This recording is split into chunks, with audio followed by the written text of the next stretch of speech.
again, good afternoon.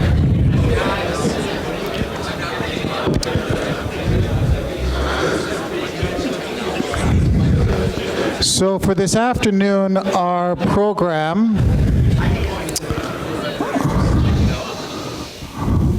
I'm glad everyone grabbed that cup of coffee on the way out.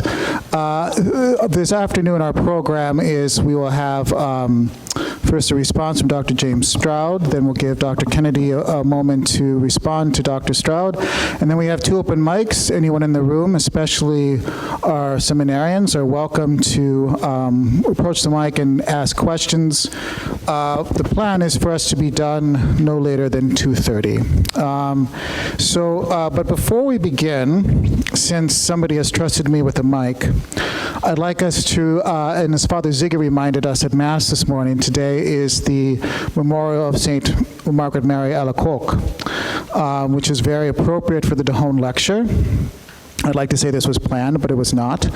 And the historian is going to remind you that it was in 1674-75 where Margaret Mary had her famous revelations of the Sacred Heart of Jesus during that Eucharistic adoration in Père Le Monial.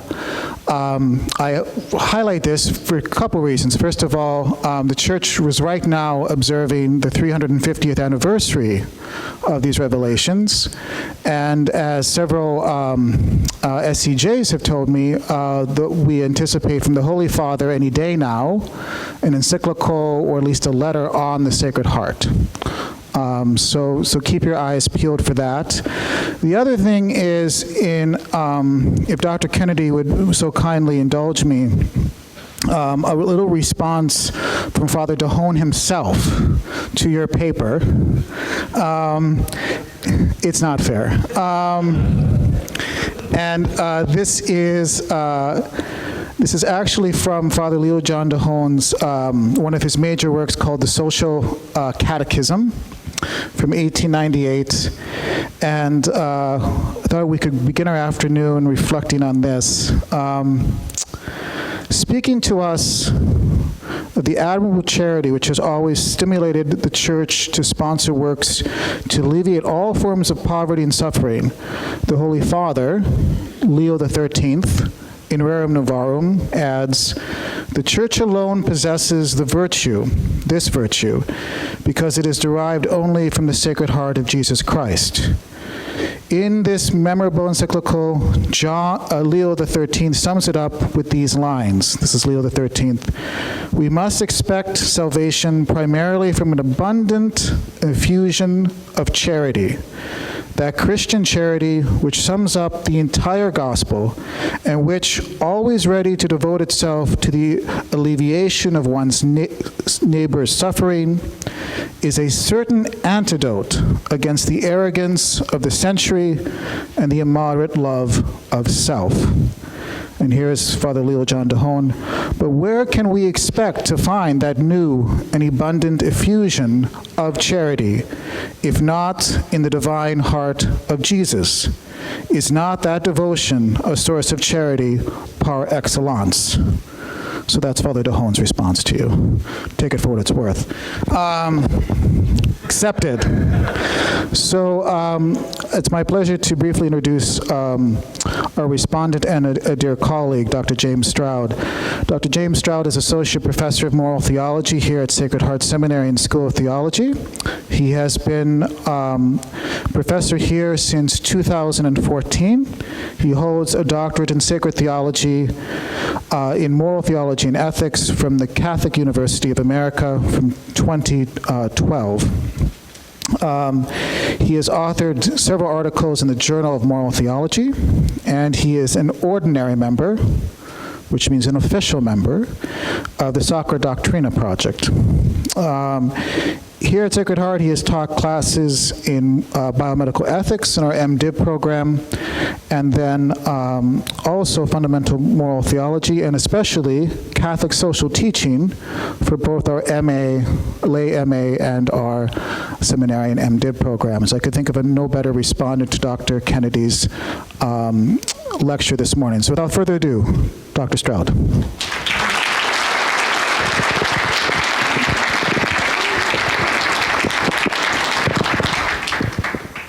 So I will keep my remarks brief. I'm going to focus on 3 or potentially 4 points, depending upon how I feel the flow of it goes. One of my first responses is really following the gospel from today, the woes we get from Jesus in the gospel today. I think bespeak a great way to think about the heartless notions of justice that pervade our society, not just ancient Judaism, but also our current world, the way in which people like placing burdens on others. People like looking at a certain way of thinking about how they live. And the gospel demands, and Jesus demands, that we operate in a very different sense of justice. And so I would argue, and this would take far more time than I have, I think there's a stronger link between justice and charity than Dr. Kennedy's presentation belies. And it's in the certain sense that it's, in one way, charity, justice, mercy, love, these are all animating attributes, right, of God himself. And so in some ways, God's justice is his love. The charity that we find in ourselves is animated by the love of God that's poured into our hearts through the Holy Spirit. And it's that same spirit of justice that's poured into us through this same Holy Spirit. And so in one way, I'd argue that I think there's a closer relationship here. And you see this in particular in St. Thomas's treatment of injustice. So if you turn to that second part of the second part, you wade yourself into the depths of justice, which happen to be his most lengthy treatment, if you've ever looked at the material on justice in the second part of the second part. And when he turns to injustice, he takes up a very specific article, the last one on injustice, and he speaks of injustice as an act against charity. Now, he has a certain frame of mind for how he's thinking of what injustice is, but he describes it in this mold of it's an act against charity, to be unjust, to do things in a deliberate way against the common good is an act against charity, and for him, by species, is already a mortal sin. And so Thomas has a very grave sense in the way in which injustice acts as and is part of, right, something against the very notion of charity, the love of God, love of neighbor, that's supposed to animate our whole lives. So that's the first point. The second point really is more musing about this concern about a comprehensive, coherent vision of Catholic social teaching. And part of it is simply, I can't help but wonder if the upheaval of the 19th and 20th century, the contributions of 2 world wars, the Holocaust, the rise of the revolutionary spirit of the 1960s, and its pervasiveness into the later part of the 20th century, has just left the church unable to articulate a kind of comprehensive, coherent vision. Part of it simply being the picture of the modern world has shifted from the 19th century. It clearly is not what was the case for Pius IX, Pius XI, Pius X, Pius X, 11th, Leo XIII. The world has shifted from a very different political system and scheme. And Vatican II offered, I think, a tremendous way of rethinking or reevaluating the way in which the church saw its own role in the life of the world and in politics. And I think part of it is we just don't have yet the conceptual space to coherently put that together. That's just my musing. I don't think that's necessarily completely correct, but it's a musing on my part. The third part I wanted to look at just very, very briefly, and this is something with a much larger project of, I think, that the 21st century theology needs to recover. And it's something that's been to the heart and mind of someone like Father Thomas Joseph White and others, is this need to, and it's not just him, you find this in Vatican II as well, in the documents of Vatican II, this need to recover a deeply dogmatic foundation and fundament for understanding the church's teachings. And I would include within this the notions of, and recovery of, certain metaphysical notions of helping us understand what it is to be human today. These are, of course, controversial topics in philosophy and theology, not without problems, but this is, I think, one area where the church has been attentive to and has been trying to figure out ways to recover. And I give it as an example to this, the late Pope Benedict spent probably the last 15 or 20 years of his time as head of CDF and then as Pope, trying to find a way to recover and build a discussion around the natural law. He recognized how central the natural law was to the teaching of the church, but also recognized it had little value in common parlance. And so how do we reapproach those kinds of discussions? That's just one example. My last thought is I want to end with really two thoughts from Father Dehon, and not as a way of a challenge, but more as just a kind of an exhortation of sorts. The first is, and I did this only because I was at an SCJ conference, thanks to the SCJs last week. I was inspired to take up the works of Father Dehon again and read. It's interesting how academic work, going to conferences make you want to read more things. But I was struck by two passages that I came across. This was in his Christian Social Manual, so this is in the complete works. It's like the second volume of like a digital set you can find. And I was struck by how his invocation to go out of the sacristies was rooted not just in his own kind of purview and vision, but was ultimately rooted in the language of Pope Leo XIII. And so I wanted to read that text from Leo XIII. Leo XIII is addressing one of the bishops of France, and he says to this bishop, "It is your priests whom we must urge to go to the people. They cannot remain shut inside their churches and rectories. They must be animated with apostolic spirit, with the spirit which animated St. Francis Xavier, who went about everywhere, preaching the Christian doctrine to everyone." And so the spirit in which he uses that language is a spirit of apostolic work, to be like the apostles, to be like the saints, to be like the missionaries who have to be able to go out there and proclaim and teach the gospel. He then picks up beautifully in a later section of the same text, I'm almost done, where he asks, and it has a great heading to it, like, where must we begin? Where do we proceed? And he actually says, well, how do we, he tries to be very practical here. How do we begin? He says, we shall reply, and this is Father Dehon's own words, with yourself. Above all, whether priest or devout layperson, you must strengthen your conviction that you are not made solely for the sacristy and the pew, that you are the salt of society and the light of social life, and that you must go to men as much more and more than to women and children, that to act otherwise is an injury to Christ, that your master and model brought together his apostles and disciples and did not limit his activity. Fully imbued with this guiding thought, you must not let yourself be stopped by timid people. Do not forget that you are in the midst of a world where the true understanding of the apostolate has diminished in the last 200 years. He goes on, he's kind of exhortative at this point. And as he kind of concludes, if I can find the passage. Wrong page. Importantly, he says, do not lose sight of the models, Christ and his apostles. Christ reached out to people unceasingly and without respite. He selected some of them. He taught the 12 apostles and the 72 disciples. They became his auxiliaries, and he gave them a watchword: go and teach. Thank you.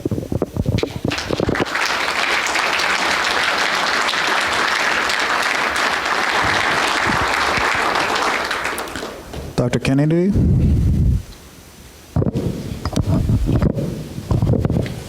Well, thank you. Thank you for such a thoughtful set of questions. It's always an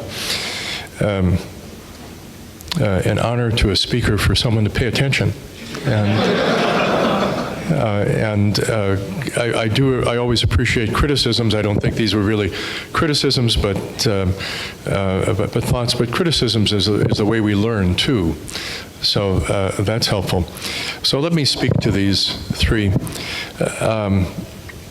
The connection between charity and justice. You're right, of course, that Aquinas talks about injustice as a sin against charity. I've also spent a good bit of my academic life working in professional ethics. And one of the areas I've written about from time to time is military ethics. If you look at Aquinas' discussion about just war, you find it in the Treatise on Charity. is going to war a sin against charity.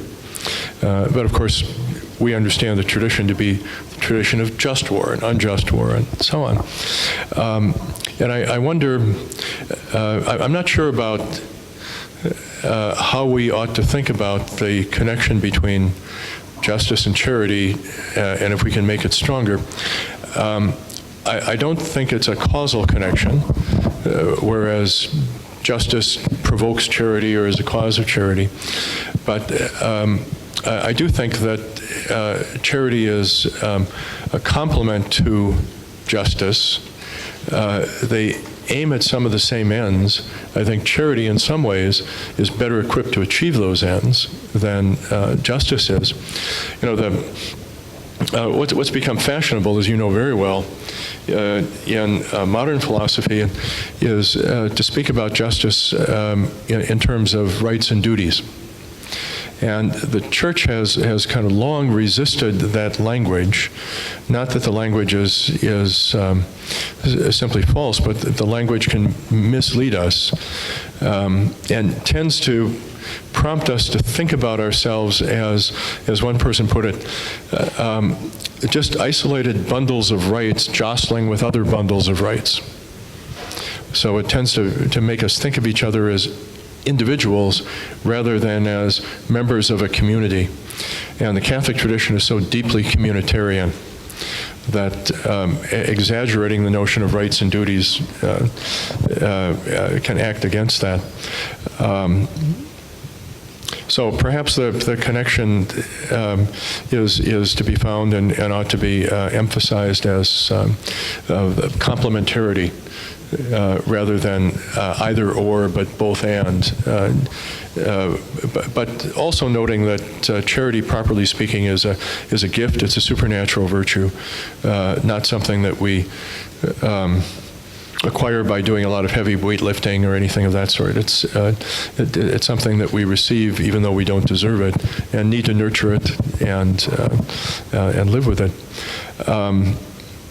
Your comment about the vision of the social tradition as needing to be more comprehensive and coherent, and you make the observation that things have changed in the world, and that is an obstacle to a greater comprehensiveness and coherence, and I'm sympathetic to that. But I think that we might get a little bit more specific. We've mentioned Pope Leo XIII a number of times today, and actually I'm a great admirer of Leo. I think he's too often dismissed.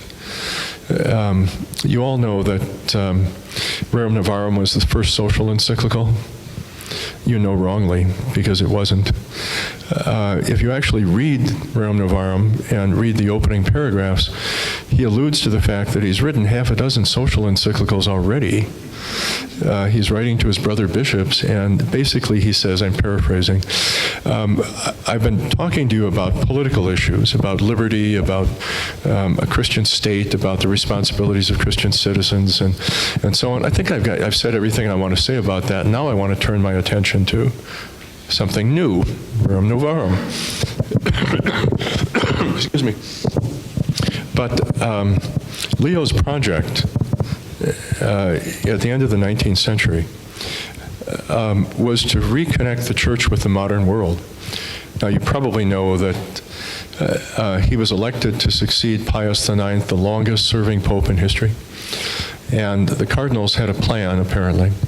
And the plan was to elect an elderly man. Well, he was only 68. I don't think of that as really elderly anymore. But the plan was to elect an elderly man and a very short pontificate, so the cardinals could kind of reorient themselves and so on. What they managed to do was elect the man who had the second longest pontificate at the time, and is the oldest serving pope in history. He died at 93. But his project, the first pope in 1100 years to enter the papacy without also being the civil ruler of the papal states, decided that he really had to reorient the church to an engagement with the modern world. So his focus on the authentic doctrine of Thomas Aquinas, not a kind of worked over scholasticism, his emphasis on revisiting biblical theology and so on, was to re-equip the church for this engagement. And I think he realized very deeply that so many things had changed, as you suggested. So many things had changed. The world was a different place. But even more importantly, what may once have been a common foundation for Catholic thought, not just theological, but literature and philosophy and so on, no longer existed. And something had to be recovered that would enable the Catholic tradition really to live out its strength and profundity. And that was a project that some people have said is bookended by the Second Vatican Council. If you think about the Second Vatican Council, you do pay attention to the documents. In my judgment, the documents of Vatican II are the second most often quoted and least often read documents in the Catholic Church, the Bible being the first. But everybody knows what Vatican II said. Nobody ever really reads the documents anymore. But the bishops at the council, and if you can imagine having a committee meeting with 2,500 bishops, okay, the bishops at the council were groping, to take up your point, we're groping for a language appropriate for the mid-20th century to convey what they wanted to say to the world with a set of new insights about the nature of the church in the modern world, and so on. And they don't have it all in place. They're trying to find the language that conveys what they have in mind, and this is a tough task. And the consequence of that, where so many people divided the people who thought about Vatican II and the church into liberal and conservative, was irrelevant to what the bishops were really trying to do. They're trying to come up with a new way of expressing permanent truths.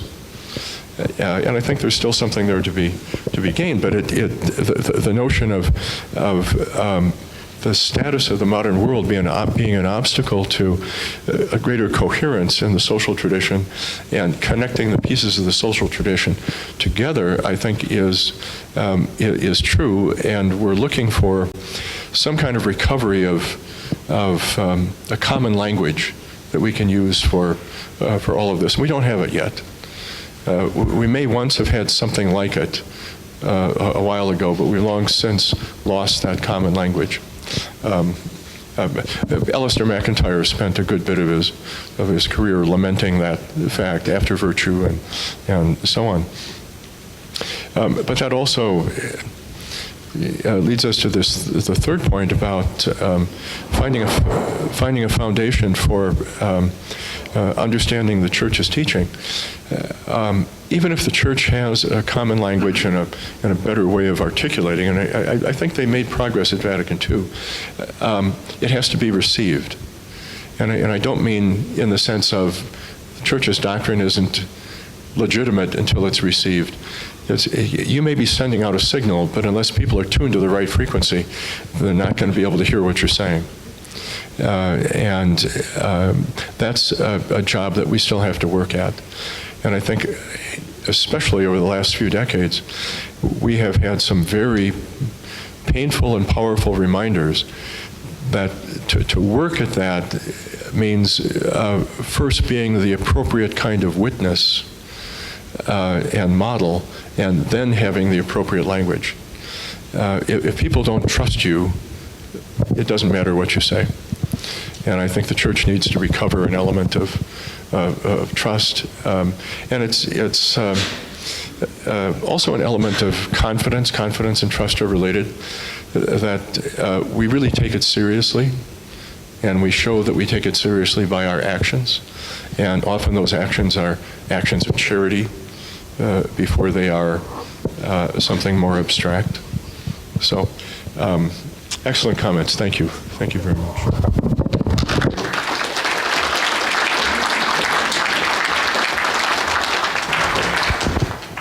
Now I invite anyone in the room to line up behind the microphones, and we'll take questions for both of our speakers here. Excellent. A brave soul.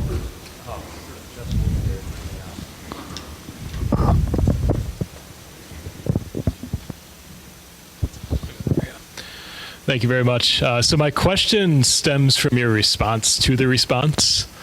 When you got to talking about like military ethics and justice in war, right?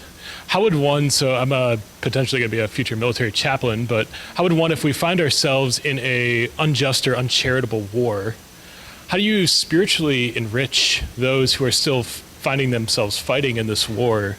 Because I don't believe like the right answer would be just to lay down your arms once we see that this war is unjust or uncharitable. However, there's still like there's that necessity to fight. However, if we're fighting for something that isn't just or isn't charitable, how do you help those in that circumstance and really respond to them in a charitable manner? Oh, thank you. That's a great question, and there is a desperate need for chaplains. So if you discern this as part of your vocation, I certainly encourage you to move forward with that. We have to unpack a few things, I think. The traditional, 20th century just war theory, excuse me, tends to make a distinction between the justice of going to war and the justice of acting within war. War is very messy. There is no such thing as a charitable war. I mean, it descends into all sorts of unjust actions and so on.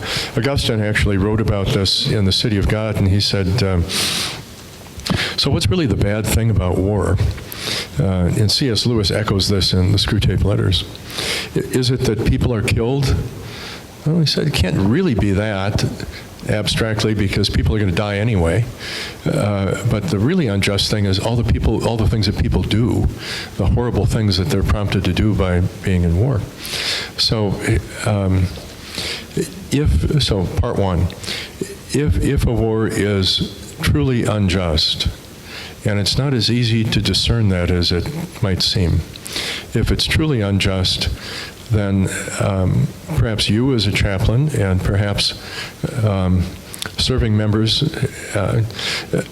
need simply to resist and say, we're not participating in this injustice. We cannot participate without being engaged in that injustice. That's a hard thing, but that may be what you need to do. It's a little bit easier, I shouldn't say it that way, to deal with injustices in the context of war.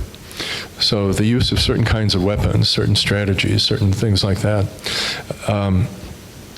I have to say most modern militaries are actually quite attentive to these things. The law of land warfare and so on. And I've been impressed on the occasions. I used to go to a lot of these conferences where we had a lot of cadets from West Point and midshipmen from Annapolis and so on. And actually, these students as undergraduates understood professional ethics a lot better than my business students. No, they really did. I mean, but look, for business students, the decisions are not matters of life and death. They are for the military, and they take it much more seriously. But as a chaplain, you need to, I think you need to be prepared to say to members in uniform from time to time, you can't do that sort of thing. And we're getting into many areas of fuzziness. The use of drones. For instance, attack drones, the training. I was at a conference some years ago where I gave a paper and I was arguing that we cannot be training young men in uniform to be killers. We can't do it for various reasons. And when I was done, a general officer in the audience got up and he said, "Kennedy, you're full of something. Of course we're training them to be killers. That's why they're there," and so on and so on. And he was followed by a colonel who was a military chaplain who said, "General, you're wrong. Because what we're training them to do is defend the country, which sometimes requires the use of deadly force. We are not making them killers. And I have to deal with the consequences of you guys trying to make them killers." These young men come back and they're utterly traumatized because what they have done, they're told they're murderers, and that's what they've done.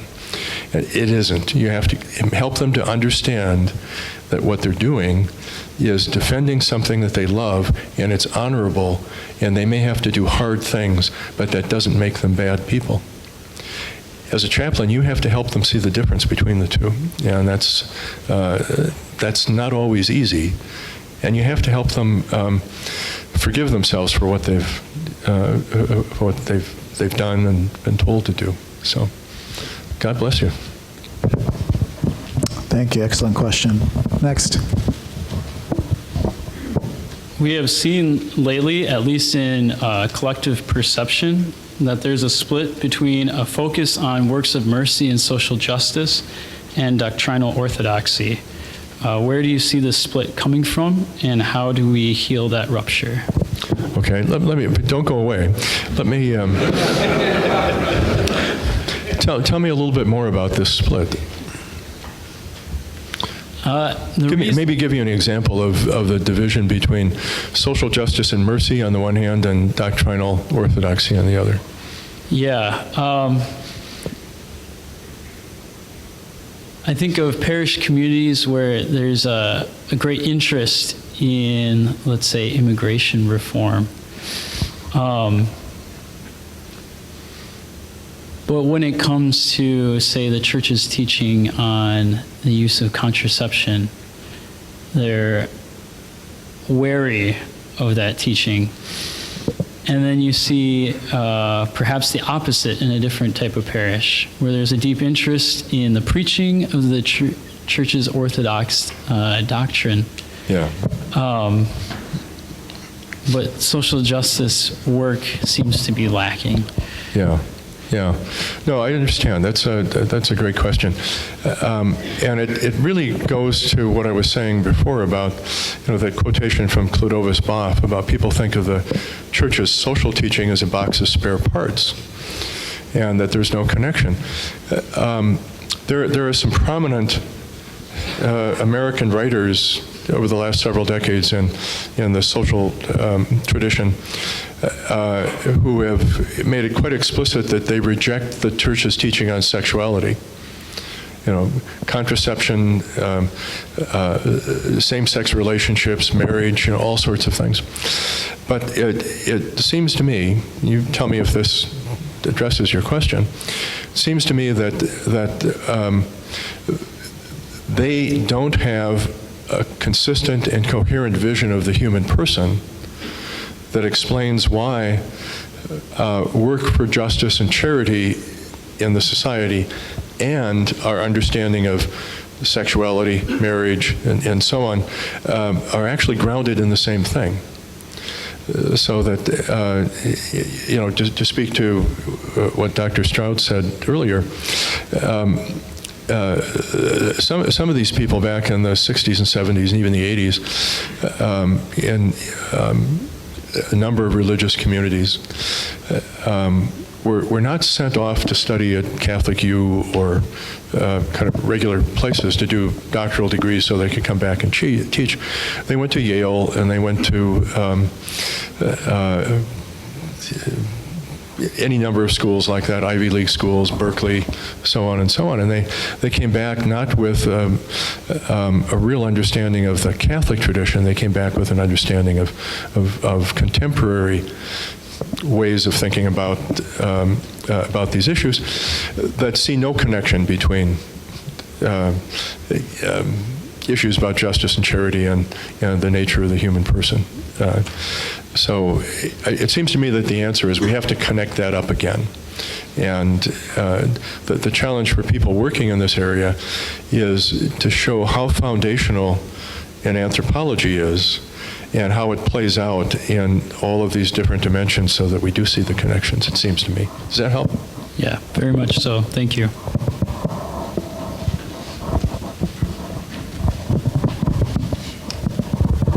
Please. Good afternoon. My name is Joel Cole, Archdiocese of Milwaukee. Wanted to read a quote from the Catechism and then follow up with a question. It's number 2446. The demands of justice must be satisfied, first of all. That which is already due in justice is not to be offered as a gift of charity. When we attend to the needs of those in want, we give them what is theirs, not ours.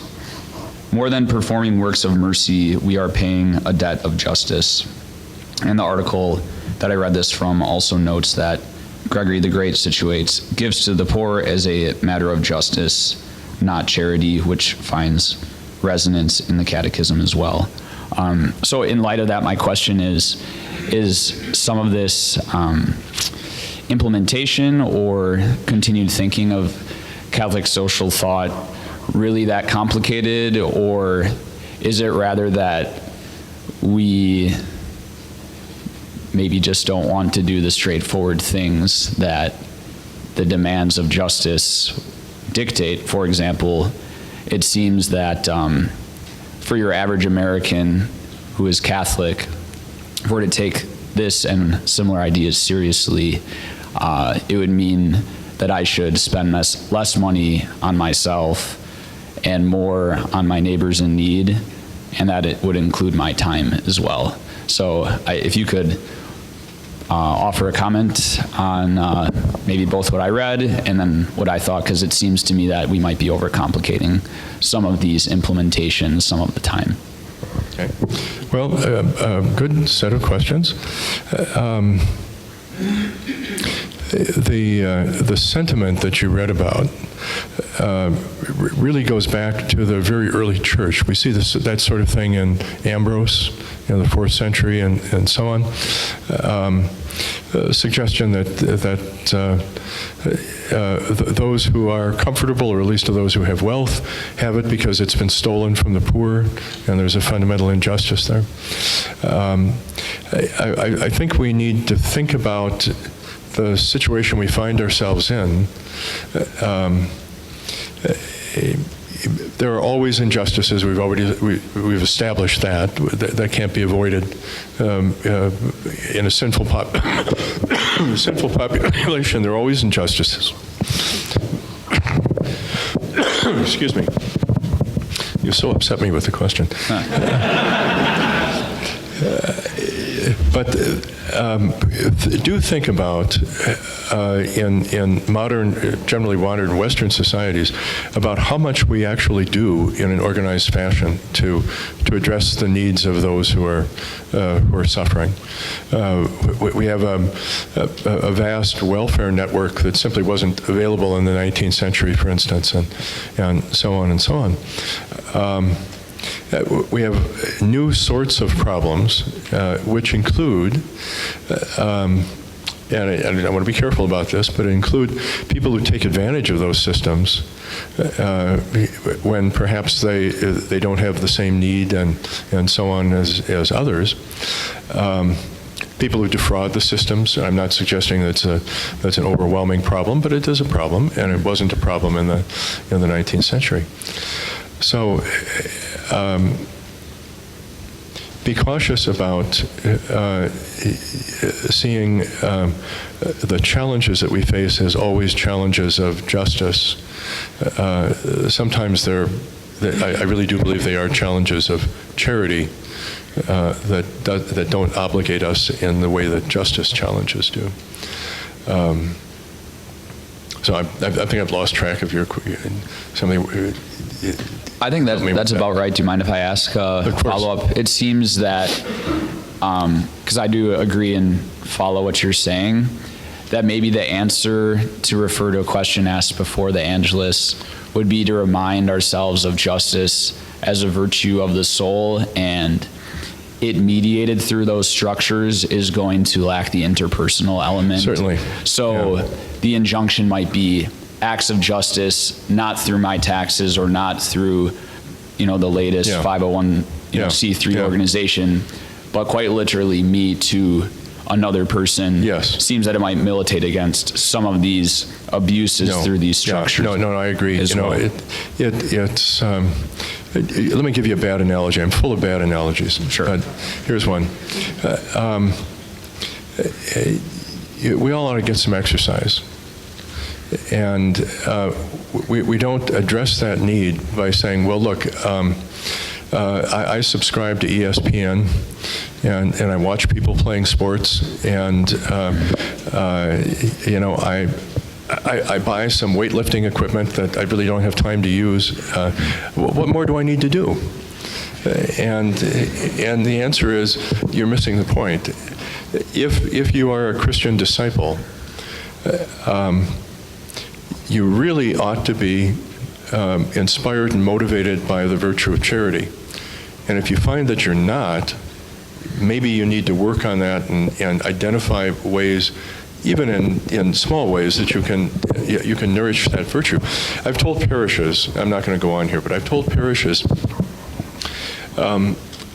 why do you have a social justice committee that's worried about the banana harvest in Costa Rica when you're not doing anything for people in your parish? Have you organized anything to look after the elderly in your parish? Do you know who they are and where they are? Does anyone look in on this older woman living alone whose children have moved to Texas and she doesn't have any family here? Do any of you volunteer to drive her to Mass on Sunday? Do you check to make sure she's okay? What about the young mother with 3 preschool children who's just overwhelmed? Anybody bother to take care of the kids for a while so she can go grocery shopping without having to haul them around? You can come up with all sorts of things that are very pedestrian, very close, are not enormous, but they nourish the virtue of charity. And it seems to me that good pastors will find ways to do that. One pastor I knew, old experienced pastor, and you don't even know what this is, but he had a Rolodex, which was a set of cards with, he knew who the plumbers in the parish were, who the lawyers were, who the electricians were, who the carpenters were, so on and so on. And he tried to be attentive to people in the parish who had needs. So this single mother whose toilet is leaking might tell him about it, and he could call up one of the plumbers and say, Joe, we got somebody who needs your help. It's a small job. Can you fix this for her? How many plumbers in the parish are going to say no to the pastor? But look, he set this up. He knew who these people were and called on them occasionally, and it actually worked. It's an act of charity on their part. They have no moral obligation to do this, but it helps to nourish this, and it seems to me that we can do a lot more of that on the parish level. Appreciate it. Thank you. Good question. Thank you.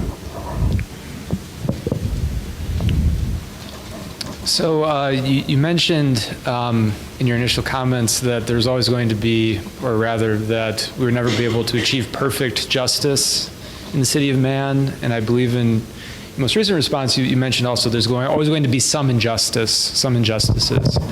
And so my question is, from this, does it follow that there's certain kinds and degrees of injustice that we need to tolerate? And if so, how do we discern between injustices that should be tacitly tolerated and those that need to be remedied immediately? Well, that's a great question. Augustine took up something like that, and he tried to address the question of whether civil law should prohibit all vices. Yeah. Yeah, you're thinking about that? Well, maybe. But I mean, it's applicable to many issues. I'm not pointing to you, but Yeah. No, he said, and Aquinas took this up. He said, we can't because the law has to be proportioned to the capacity of people to follow it. And in answer to your question, I think that this is the kind of judgment a prudent person has to make in time and place, which is to say, there are some things that a culture or population may be inclined to, and other things that they shouldn't do, but they're not very inclined to do. So, if you think about it as a Christian pastor, in the community you're in, what is really serving as an obstacle to the growth of Christian discipleship and greater faith and greater holiness? What's serving as that obstacle?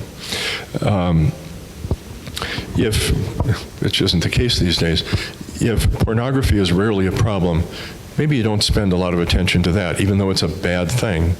But what is it that is obstructing people? Very often these days it's their anxiety about their material situation, and this is not limited to the poor. People who are successful professionally and so on have those anxieties. In fact, even maybe to a greater degree, because they see how many more things are influenced by it. I remember a pastor telling me that some people asked him for advice about their estate, and they were fairly wealthy, let's say in the neighborhood of $20 or $30 million in assets, and he tried to suggest to them that they ought to make a plan for giving away a significant portion of this money, and their immediate response was, well, we can't do that because we don't know how many more years we're going to live and how much we're going to need, and so on. He thought, $30 million, and you think you need it all? But what challenges are people facing, and how do we help them deal with that? The Greek word for faith, pistis, also means trust. We see the same thing in Latin, and we see even in English, I have faith in you, and so on. So having faith in Christ is not simply believing that what he told us is true. It's having confidence that he can do what he says he can do, and that he will invite us to do things that in the end are good for us, even if they're hurtful and anxiety producing. Have some confidence. So, thank you. Good question. And I should say, Dr. Stroud, if you ever want to chime in, you just let me know. Also, especially for the seminarians, I should have asked this at the beginning, if you could please introduce yourself and also your diocese. Great. Hello, I'm Alex Becker for the Archdiocese of Milwaukee. I kind of have a couple of parts to this question. I didn't write it down. Wish I would have.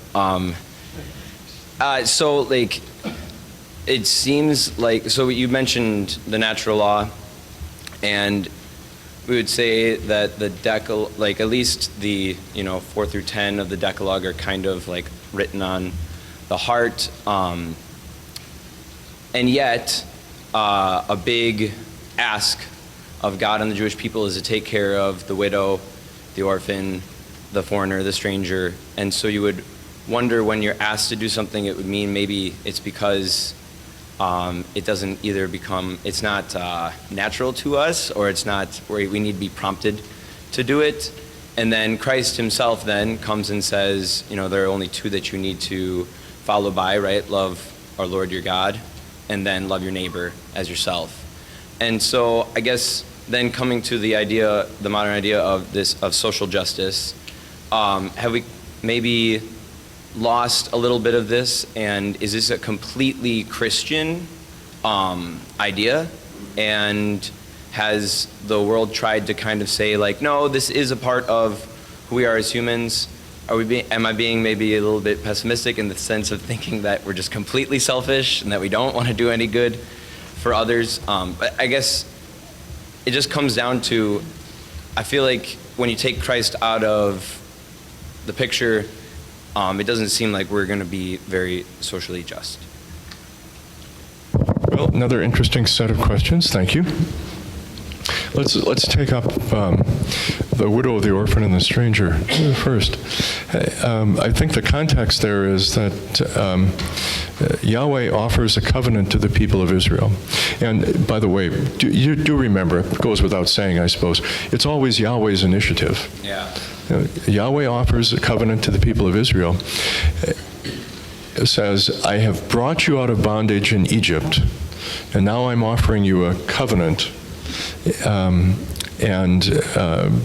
The sign of your fidelity to the covenant is that you treat the widow, the orphan, and the stranger, the vulnerable in the community, as I have treated you. Not that it's a matter simply of justice. I brought you out of Egypt when I had no duty to do so. I'm paraphrasing here. When I had no duty to do so. And if you can't take care of the widow, the orphan, and the stranger, it tells me you are not being faithful to the covenant and the relationship that I have offered to you. Okay? So, remind me again the second part of your, just... Yeah, I guess then it would be... social justice? Yeah, social justice. Okay. Like if you just take Christian thought out of it, right? Like, would we come to this? Well, would we have thought of this? Yeah. Social justice became a term of art in the latter part of the 19th century, particularly in Anglo-American conversations. Social justice, I submit to you, part of this nerdy habit of mine with definitions. In the Catholic tradition, social justice is a synonym for the instrumental common good of a civil society. All those conditions that make it possible for everyone in the community to flourish. If we're working for social justice, we're working to establish that common good. But in the secular Anglo-American conversation, social justice meant something like this. It's rarely defined. I picked up, a while ago, a late 19th century book. The title was something like The Importance of Social Justice. 300-page book. There isn't a single definition of social justice in 300 pages. But by God, you better be for it. Michael Novak used to say it's a term that everyone likes to cuddle up to, but no one really has a clear idea about what it is. Well, I think that's not altogether true.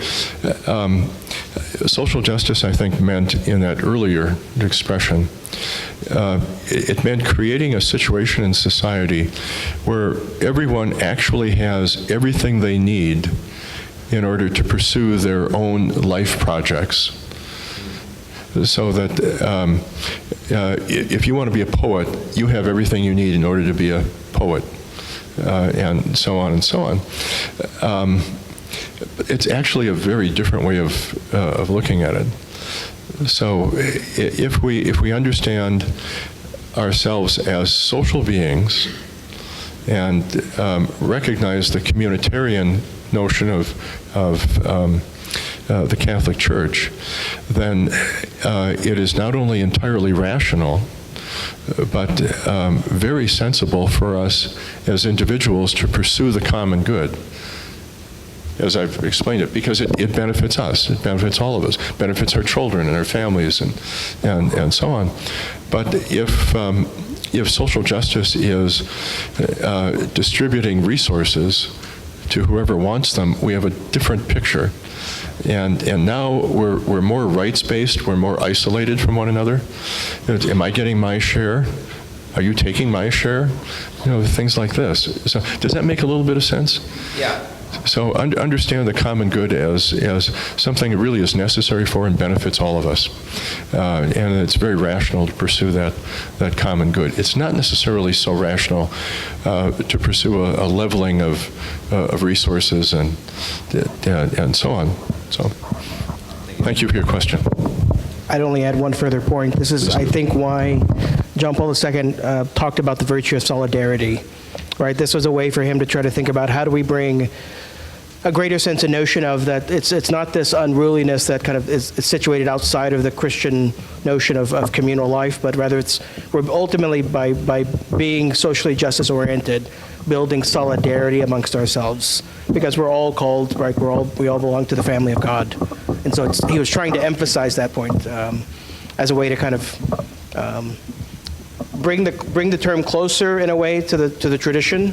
Where at times it had kind of fallen into different uses. Let me add something quickly there. It's a great point. Thank you. In Solicitudo Rei Socialis, where he mentions solidarity, he says it's not, I'm kind of paraphrasing, you can correct me, it's not a vague sense of compassion at the distress of others. It's actually a virtue by which we are motivated to address that.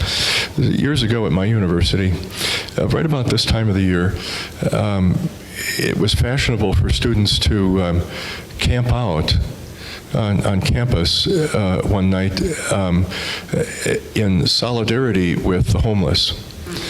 Now, you have to understand what they would find a mild night in October.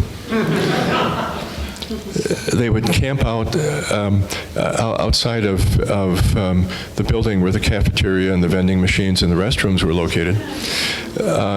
So they would have a pleasant evening in their new REI tents, and they had access. The building was open all night, so if they got cold, they could go in, they could get a snack, and so on. And it didn't do a damn thing for the homeless. A friend of mine was, for about 10 years, Mother Teresa's lawyer. And you might say, why does Mother Teresa? Well, she did. She did need a lawyer. And here's a story about Mother Teresa. She was on a plane, and there was a lunch service on the plane. And the flight attendant comes by, gives her the box lunch, and she looked at the flight attendant and she said, "You know, I don't really need this. Could you arrange to give it to some poor person who's hungry?" Now, it's Mother Teresa. What are you going to say?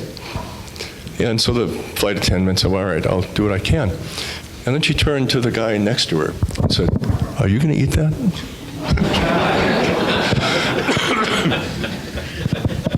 Before she was done, everybody on the plane gave up their lunches. The captain called the airline, arranged to have a truck meet them at the airport, offloaded all the lunches and took them someplace to, for people. That's solidarity. You know, it's not a vague feeling of distress. It's not something that doesn't result in action. It's action for the common good. Hi, my name is Nicholas Waddell, studying for the Archdiocese of Milwaukee. The past 10 years or so seems to have forefronted the question of post-liberalism, especially with the publication of Patrick Deneen's Why Liberalism Failed. It seems there's kind of multiple strands of kind of post-liberalism, from the more integralist-leaning Josias with Pater Waldstein, kind of the Communio school in New Paldi and Steubenville, as well as kind of First Things, Patrick Deneen, so Abramari, kind of wanting to use Machiavellian means for Aristotelian ends. So there's kind of a lot of different post-liberalisms. Do you think that there's anything in these post-liberalisms that can be useful, or should we kind of avoid them and go a different route? No. No, it's, you know, I'm kind of struck, at least by some of the authors that you've mentioned, that a couple of them I know personally, and they're serious Catholics. They take their faith seriously and so on. But attention to the Catholic social tradition rarely makes an entrance in their scholarly work. I don't think they're much informed by it. I don't think they're hostile to it, but I just don't think it is the lens through which they view the world. With Augustine, I think we should be resigned to the fact that the world is a messy place. We're never going to make it unmessy simply by finding the right structure. It seems to me, and again, we see this in Pope John Paul in Solicitudo, where he talked about structures of sin. And his response, and it's a very traditional response, is you can't fix structures of sin by building new structures. You fix structures of sin by personal conversion. And those who are personally converted can build better structures, which also are probably going to be flawed in some respect, but that's the way to go about it. And I'm not confident in movements, it's just me, I'm not confident in movements that depend upon finding the right structures, the right language, the right whatever, because human willfulness is always going to enter into this, and conversion has got to be the premise. Thank you. Name is Tom Stanzik. Oh, did I turn this thing on? I probably don't need it. It's on? Okay. Name is Tom Stanzik from the Archdiocese of Milwaukee. And excuse me if I'm misunderstanding the point, but I think there was a kind of a point made that acts of charity don't really come from like obligations, like just a goodwill. But yet, just in kind of the comment from Mr. Kolb on the Catechism of the Catholic Church, your own quote of Ambrose, there seems to be kind of also a sense of justice behind that. Could you elaborate a little bit more on whether it is unjust to not practice charity? And if so, can we say there's no obligation involved in acting out in charity? Well, let me see if I can answer that.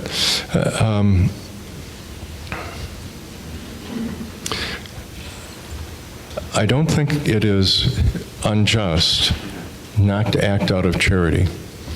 Now, let me unpack that a little bit. There are some things one might do out of justice that look very much like one might do out of charity.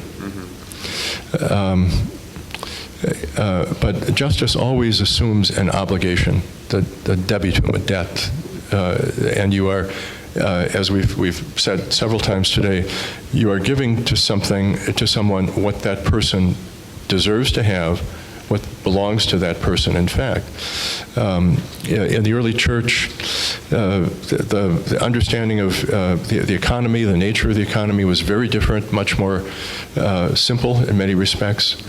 And it was easier to say that the wealthy had their wealth as a matter of confiscation from the poor.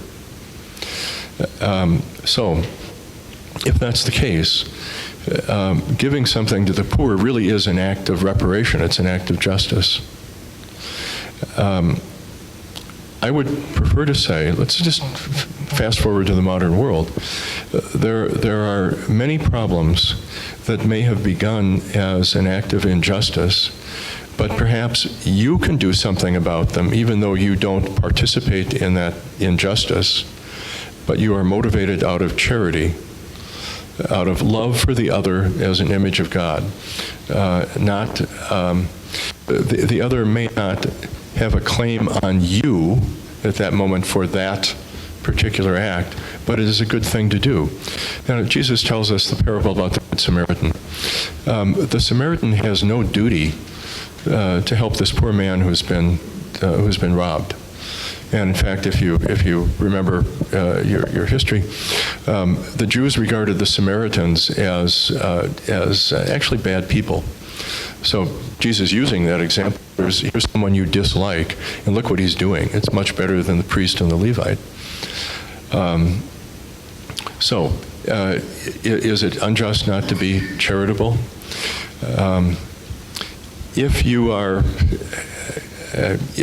guilty of an injustice, then what you do ought to be to repair that injustice, to act justly. If someone is suffering from an injustice for which you are not responsible, then that might call forward charity, not justice.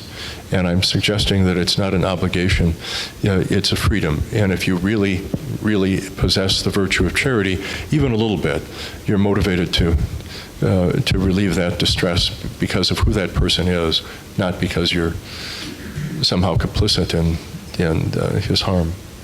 Does that help at all? Yeah, I think there's a little bit of a, I agree with some of those things you're saying. I think for me more, it's the virtue itself. So to just, as Christians, we're called to be virtuous. So, of course. And there's an obligation. Therefore, there's an obligation to practice charity. So like if you're a Christian, could you be a faithful Christian and not be charitable? Well, I think the answer there is probably no. But again, if we say that charity is an obligation, then I think we're making it justice. I think we're taking out the freedom and we're saying it's a duty. This is something you must do. Sometimes people like to speak about, in the case of Christian discipleship, speak about acts of charity as contingent obligations, hypothetical obligations. If you begin by saying I'm a Christian disciple, then I take on certain obligations as a consequence. And the answer to that on the part of some people would be, so I guess it's better not to be a Christian disciple because then I don't have all these extra obligations. It seems to me that it would be much better and truer to the tradition to say, if you're a Christian disciple who has accepted the gift, you recognize it and you accept the gift of charity that God has planted in you, then this opens up a world of possibilities for you. And these possibilities are not demands, they are freedoms. And you respond to them in freedom. Now, if you say, this is, I think, an echo of the New Testament somewhere, like James or somewhere, Paul maybe. If you say you are Christ, but you do not do these things, then you are not really a Christian disciple. You haven't really accepted the gift of charity, and you haven't allowed it to shape you as it ought to. Doing just things is not bad. Doing charitable things is not bad. But I think that we want to I want to preserve a distinction between the two. So thank you very much. I would just add one further point, drawing upon the rich young man story again. Similarly, what Christ demands of him is ultimately charity. He has to make this charitable movement of his will to sell all he has and give to the poor and follow Christ. And the tradition will help articulate this. We'll talk about this in fundamental morals. So preview ahead, the distinction between counsel and precept. So there's certain precepts are always binding. Negative precepts especially are always binding. Counsels are those kinds of things in which it ultimately depends. It's particular, whether you're called to live out a full life of counsels or particularizations of those counsels. But that kind of language, sadly, is kind of fallen out with post-Vatican II theology, but it's making a slow recovery. Hello, Doctor. It is on? Okay. I'm Brother Anselm. I'm with the Sacred Heart Fathers. So thinking on the example you gave earlier of the parish with the concern of the foreign banana plantation while ignoring the elderly in their own community, I'm reminded of a lecture by Peter Kraft where he reflects upon the ease of loving those on the other side of the world who we do not know while we scorn those in the pews beside us. I am curious if you see the origin of this problem in the same question of technicity, of an uprootedness from the home in which we are supposed to, but perhaps fail to dwell in. I reflect on Martin Heidegger's observation in his famous Der Spiegel interview that everything essential and of great magnitude has arisen only out of the fact that man has had a home and was rooted in a tradition. Yet it seems our societal uprootedness from our poetic dwelling in both of these things has made charity to even the most local persons difficult. To round this off, do you believe that it is a lack of charity towards neighbor that fuels this uprootedness, or was it our collective Western uprooting from our dwelling in home and tradition that has made us isolated from proximate charity? Well, that's a great set of questions. Let me give you a little bit of a roundabout response. When I was growing up, back in the last millennium,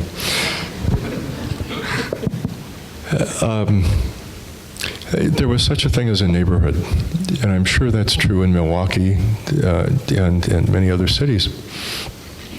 So I knew the kids in the neighborhood, the parents knew each other.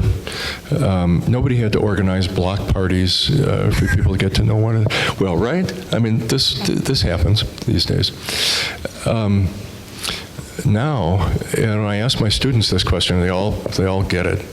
It's so common to live in a neighborhood for years and not know anybody in the neighborhood. You don't have neighborhood friends, you have work friends or golfing friends or whatever, but the neighborhood is just the place you sleep, and other places are places you live. But it's a manifestation of this move toward isolationism. We are individuals. We wouldn't think about drawing on our neighbors to do things. We don't want them to draw on us, and so on. So I think we lose some of the habits of we can call it charity. It may be a kind of natural charity, but often it's something more than that. And I think those have to be nourished at and kind of recovered at the parish level. But it's often hard to do. We've been in our house now for like 16 years in this neighborhood. Actually, even longer because we just moved a short distance. We had some neighbors who just lived a couple of doors away from us, and we never saw them.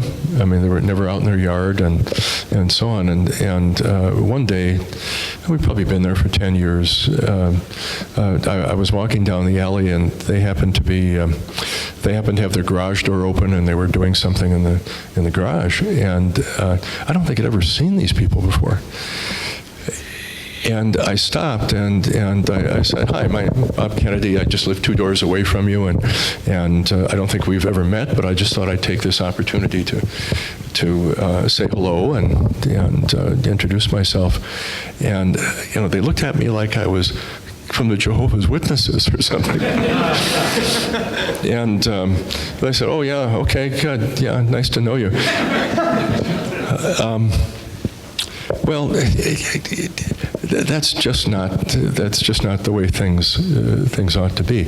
I think in many of our parishes we try to encourage some more communal behavior and have clubs and various things that can draw people together. But I think it's much harder to practice charity if you don't have practice. If you can't think about how you might help your neighbors in the sense that you actually form a kind of community and have certain reasonable responsibilities for, or opportunities, freedoms to serve people. And sometimes it is a freedom. We have some neighbors that actually the wife was a college classmate of my wife's. But this woman, Kathy, is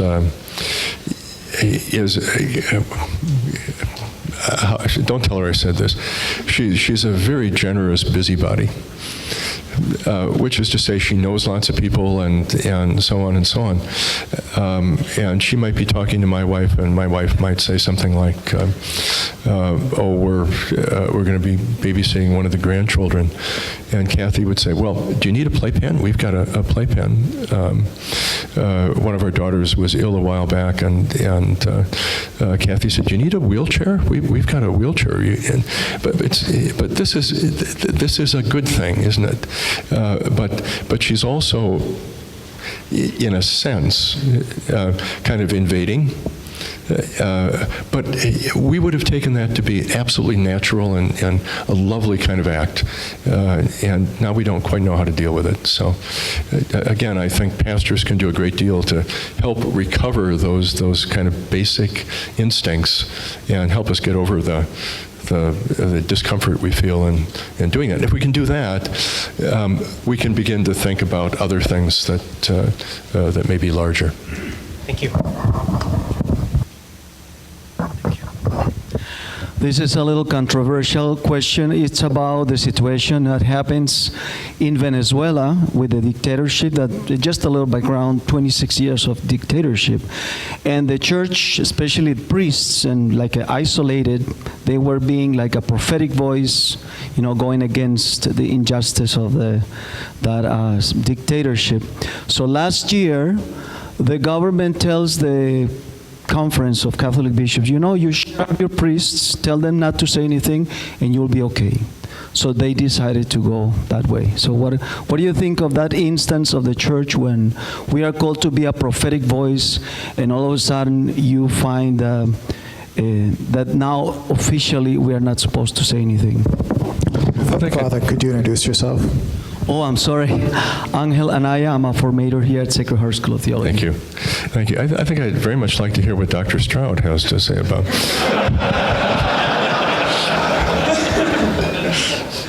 Should I just do a warm-up for you and you can... This is a kind of problem the church has faced for a long time. There's a story about John Paul when he first became Pope. A common view was that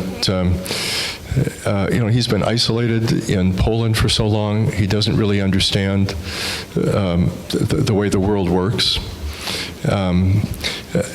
Doesn't really understand communism. He's only lived under it for 40 years. How could he have learned it? And so on and so on. And under Paul VI, in the Eastern Bloc nations, the church had pursued a policy called Ostpolitik, which basically was what you just described. In other words, in order to preserve a certain kind of local freedom for the church to operate, keep parishes open, celebrate the sacraments, and so on, the church had to agree not to criticize government, not to support opposition movements, and so on. And the story that George Weigel tells is that when he first became Pope, the staff around him tried to explain to him the rationality of Ostpolitik. And John Paul said, "Yeah, oh yes, I understand what you're doing. Yes, okay," and so on and so on. And then he went out and did exactly the opposite, because he said, "What the people are hungry for is the gospel, and we have to give it to them." And yes, I do understand, because I lived under this regime for many years, he said. I do understand the challenges and the difficulties, but we have to be more clever about how we do it. Stalin said, we don't have legions, but also we don't have to surrender to this entirely. At one point, when John Paul was Bishop of Krakow, there was an industrial town not far away that had grown up and did not have a parish, did not have a church. And John Paul wanted permission to establish a church there, build a church. And the regime said, no, you can't do that. We won't let you do that. And so he said, okay. And then he went out to that community and started celebrating open-air masses in the fields. Okay, we don't need a church then. We'll just do, and of course, he kept doing this and kept doing this, and finally the regime was so embarrassed that they allowed him to build a church. So didn't somebody say something about being, gentle as lambs and canny as serpents? Or it's not easy, but I do think that at times, I'm not there. I'm not facing these decisions, but I think at times the church has to accept the possibility of a kind of martyrdom in order to speak what's true, to give people the gospel. And it may not turn out the way you fear. Something may happen if if you're bold enough to, and I don't mean foolish, but just bold enough to remain faithful to your vocation and so on. So it's easy for me to say this is a very comfortable place in the middle of America, a lovely building and friendly people and a nice lunch and so on. But nevertheless, sometimes that's what we're called to do.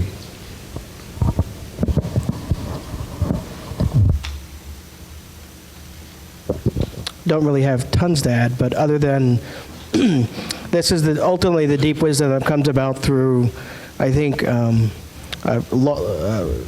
wisdom from God, growing in kind of a deep sense of prudence about how best to preach the gospel in an age that doesn't want it to be heard. This is also, I think, where the church calls forth martyrs, some individuals to be those prophetic witnesses who offer their lives in sacrifice for the church and for the gospel. And then there are times where we just have to realize, sometimes silence, sadly, is in the face of great evil, may have to be our only course of action for most. I hate to say that because in a certain sense it sounds like a betrayal. But we live in such a complicated, and I always think of the word from Paul VI, the world is sick. We live in a complicated and sick world. And we've seen demonstrations of that in the last, certainly in the last 150 years. And so I think the church ultimately the church has to be prudent about how to do that. I think, again, times to be prophetic, times to be silent. And ultimately, I think it has to be the message that we continue to teach and preach. I mean, that has to be the heart of it, that whatever happens, this has to go on.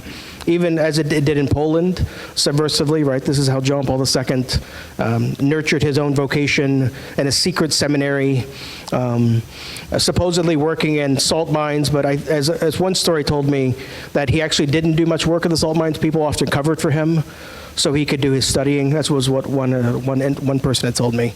So, finding ways to be subversive for the gospel. And of course that took 40 plus years of subversiveness and patience and toleration of great evil until Poland could finally break out of that. Last question. Deacon Aaron from the Archdiocese of Milwaukee, thanks for both of your comments. I can really appreciate the tie between charity and justice. Earlier in the morning session, you talked about how justice compels the will and charity frees the will. The compendium talks about charity as the primacy, if you will. It's the queen of the virtues, but it also talks about the other theological virtues of faith and hope. It talks about hope in this way. Christian hope lends great energy to commitment in the social field because it generates confidence in the possibility of building a better world. I'm wondering, does that mean that we would talk about theological hope as bolstering fortitude, like perfecting fortitude, or would it have anything to say about justice as well? I'm just curious if that's something that we can do. I think Dr. Stroud mentioned earlier how people are maybe paralyzed to practice charity because they just don't have hope, maybe. I don't know what your thoughts might be on that. Well, quick comment, and you can take over. Aquinas tells us that the hope is always referring to a possible good. So whether it's a natural hope, there is hope that this session will end. It's a good and a possible good. I've told my students, really, stop torturing yourselves. There is no hope that the Vikings will ever win the Super Bowl.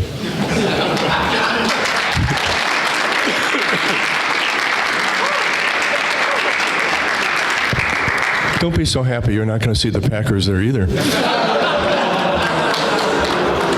It's also true that there's virtually no hope that the Notre Dame will ever win another national championship in football. Well, as a friend and fellow graduate tells me, it's because the administration won't allow the coaches to recruit felons. But I don't know if that's true. But look, we are never energized to pursue something that we believe is not possible. So we've got to have some confidence that the end for which we work is possible. Now, Christian hope, let's call it theological hope,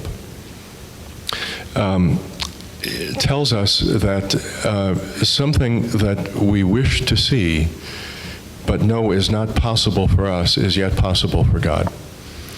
And it gives us the strength to do things that we believe we are called to do, even though we don't see how in the world this is going to bring out that effect. And that may mean that in trusting God, we act in certain ways that we believe we're called to do, even though that may mean our own destruction.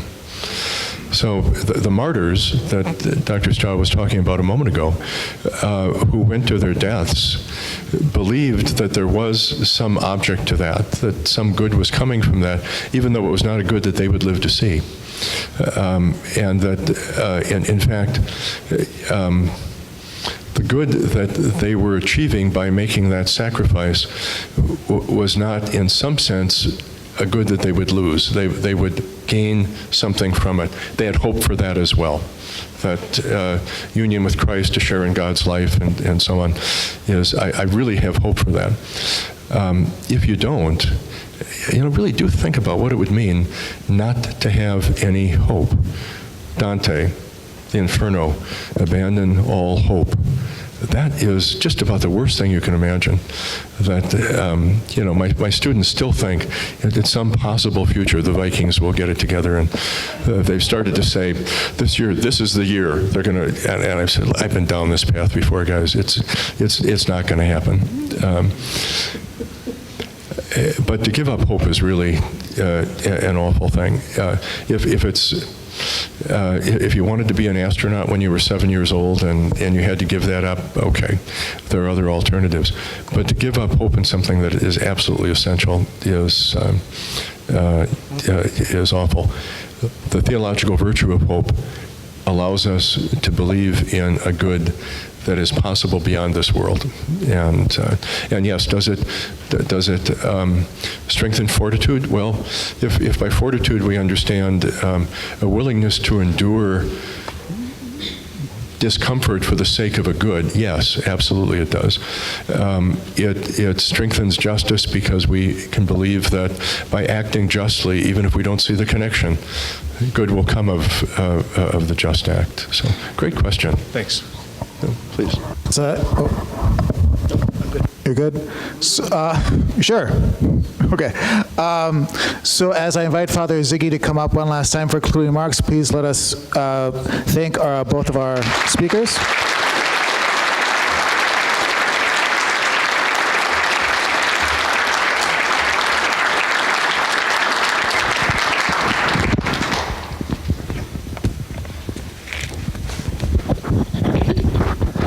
That concludes this year's Dehon Lecture. I would like to thank Dr. Kennedy for being this year's speaker. I would also like to thank Dr. Stroud for being our respondent, and Dr. Paul Munson for whatever you have done.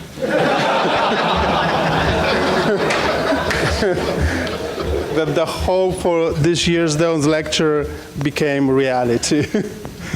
Thank you very much, and God bless you all. Thank you.